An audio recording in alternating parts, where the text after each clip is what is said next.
किसी को ख्यालों में बसाना सही है क्या, अगर बाहों में कोई और हो? और जो बाहों में है वो सही नहीं तो जो ख्यालों में है वो गलत कैसे? अगर आपका दिल किसी को बार बार पुकारे जिसे पुकारना नापाक हो, तो क्या ये गलत होगा कि वो सामने आ जाए तो उसे अनदेखा करना नागवार हो? और वो सामने है तो क्यों है? क्या उसे पल भर के लिए देख लेना भी सही नहीं? और गलत है तो सही क्या है? ये सही और गलत का फैसला आखिर कौन करता है? अगर चोरी करने की सजा मिलती है तो दिल दुखाने की सजा भी तो मिलनी चाहिए। अगर अदालतों में घर तोड़ने की सुनवाई की जाती है तो घर तबाह करने की सजा भी तो मिलनी चाहिए।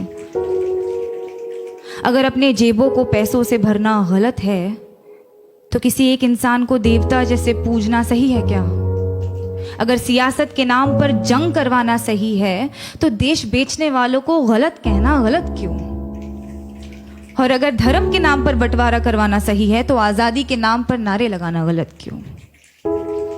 किसी एक इंसान से दिल खोलकर प्यार करना सही है तो जब वो किसी और से करता है तो मुझे सही क्यों नहीं लगता? और वो सही है तो मैं गलत क्यों? ये सही और गलत के बीच में कुछ होता भी है क्या?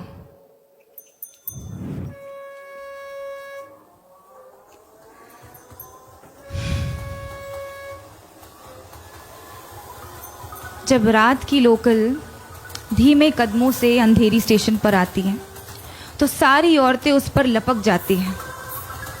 एक ही डिब्बा नसीब होता है औरतों को 11 बजे के बाद। उस एक डिब्बे में सारी औरतें चढ़ जाती हैं।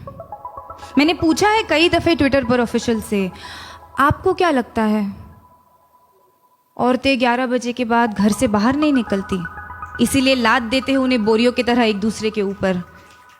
या आप सोचते हैं कि औरतों को घर से निकलना ही नहीं चाहिए?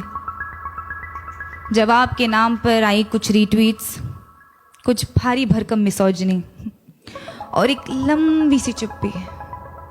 उस चुप्पी का शोर आज तक गूंजता है संडे की दोपहर वाली खाली डिब्बे में। अगर औरत की हिफाजत करना जरूरी नहीं तो औरत का आवाज उठाना गलत है क्या? अगर निर्भय होकर मरना गलत है तो घुट घुट कर जीना सही होगा क्या? पर फिर रात की लोकल ट्रेन है तो अपने साथ ढेर सारा समय लाती है, तो एक हाथ यहाँ एक टांग वहां टिकाकर सपने देखने का वक्त मिल ही जाता है। क्योंकि क्या है ना, सपनों के तो पर होते हैं। आप खुद को चाहे जितना जकड़ ले, सपने तो आजाद है। होठों पर उसके होठों का सपना देखना गलत है क्या? बीच रात उसके छुअन की वाहिमा करना सही क्यों नहीं? अगर किसी एक इंसान से तमाम उम्र प्यार करना सही है तो अमृता का प्यार साहिर के लिए गलत था। और अगर किसी एक इंसान के आरज़ू में तड़पना गलत है तो इमरोज का प्यार अमृता के लिए गलत था क्या? अगर खुदगर्जी प्यार को खत्म करती है तो उसे पैदा क्या करता है? अगर ये दुनिया वालों के हिसाब से चलती है तो हर रोज एक मजनू क्यों मरता है?